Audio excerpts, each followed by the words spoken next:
ren sanam nyele kun oi tihin ingdan he ekana Assam na Biswanath jile Sonitpur Lok Sabha Samosti re ar node Sonitpur Lok Sabha Samosti re node khon do Bharatiya Janata Party jiteu kana jahai do marini Assam state प्रथम Bharatiya Janata party rain सभापति थाकना रंजीत दत्त एने गते Assam rain हो cabinet मंत्री हो थाकना are नोय निये बार नोडे खय नवा सोनितपुर लोकसभा समष्टि पे लाहाते थाकना नबे तेजपुर लोकसभा समष्टि आर निये बार नवा तक जितन करा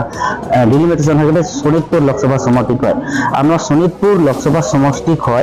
एकदम नोंका रेकॉर्ड कते नोय नोंका निये बार होना जितके रखना 3,57,000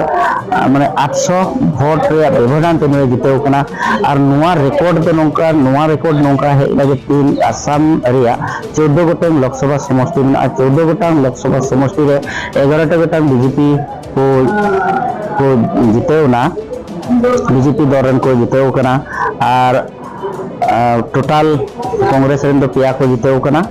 आर मिहर उनी जीपी ने जितेउ कना ओने जत्तते 14 गोटन सीट रे और बीजी जत्तखन जस्ती माने एनडीए दल ने मेनखा रंजीत दत्त ने 3,57,800 वोट पे जितेउ कना नीति असम भगत सनाम मेले को निया रोडिंग आंजम चुकिया चे लेकाय मेंदा चेक को नोआ रे चेक को कमी हराय दोया और दिल्ली तीसे चला और नोंडे जेहेतु स्टैंडिंग एमएलए ताहे कना और नोआ को सनाम कथा जे चेक लेकाय मेनका नय आपे को आंजम चेक पे असम भगत सनाम मेले को শোণিতপুৰ সংসদীয় সমষ্টিৰ পৰা 3,61,000 অধিক ভোটত বিজয়ী হোৱাৰ বাবে প্ৰথমতে শোণিতপুৰবাসী ৰাইজক আন্তৰিক শ্ৰদ্ধা কৃতজ্ঞতা ধন্যবাদ জ্ঞাপন কৰিলোঁ আৰু ভাৰতীয় জনতা পাৰ্টি আৰু আমাৰ মিত্ৰজোঁটৰ যিসকল সহযোগী কাৰ্যকৰ্তা আছে আৰু বিশেষকৈ বিধায়কসকলক আৰু লগতে ভাৰতীয় জনতা পাৰ্টিৰ কাৰ্যকৰ্তাসকলক মণ্ডল জিলা পৰ্যায়ৰ কাৰ্যকৰ্তাসকলক मैं धन्यवाद ज्ञापन কৰিছোঁ এইটো কাৰণে যে এইবাৰ আমি যিটো নিৰ্বাচন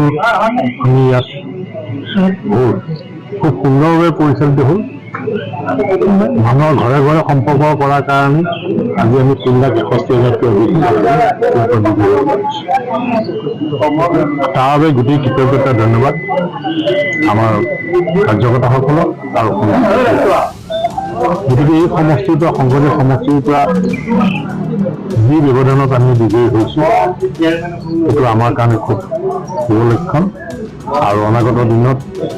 শোণিতপুৰবাসীৰ যি সমস্যা আছে সেই সমস্যাসমূহ সমাধান কৰাত মই প্ৰচেষ্টা দিল্লীলৈ কেতিয়া যোৱা হ'ব আজি গুৱাহাটী গৈ আছোঁ দিল্লীলৈ নিশ্চয় আমাৰ আহিব খবৰ আহিব আৰু খুব সোনকালে হয়তো খবৰ গ্ৰহণ হ'ব গতিকে তেতিয়া আমি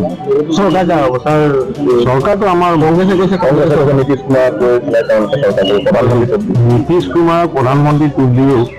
নীতিশ কুমাৰটো এনডিএ সহযোগী দল হিচাপে তেওঁ বিজয়ী হৈছে গতিকে তৃতীয়বাৰৰ বাবে প্ৰধানমন্ত্ৰী নৰেন্দ্ৰ মোদী ডাঙৰীয়া হ'ব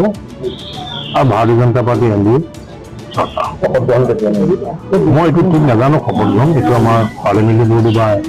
আমাৰ সহযোগী দলসমূহে সিদ্ধান্ত ল'ব অসমৰ ফলাফল কেনেকুৱা বুলি আপুনি অনুভৱ কৰিছে অসমৰ ফলাফল ভালেই হৈছে আমি 11খন আসন পাইছোঁ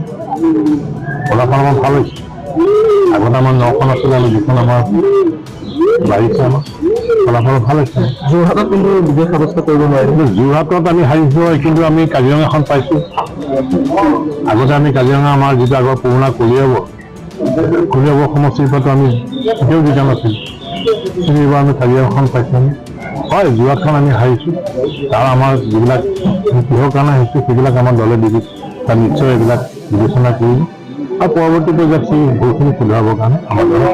आसाम भगत संतराय न्यूज रिपोर्टर इंगी कुरबेश्वर मरांडी।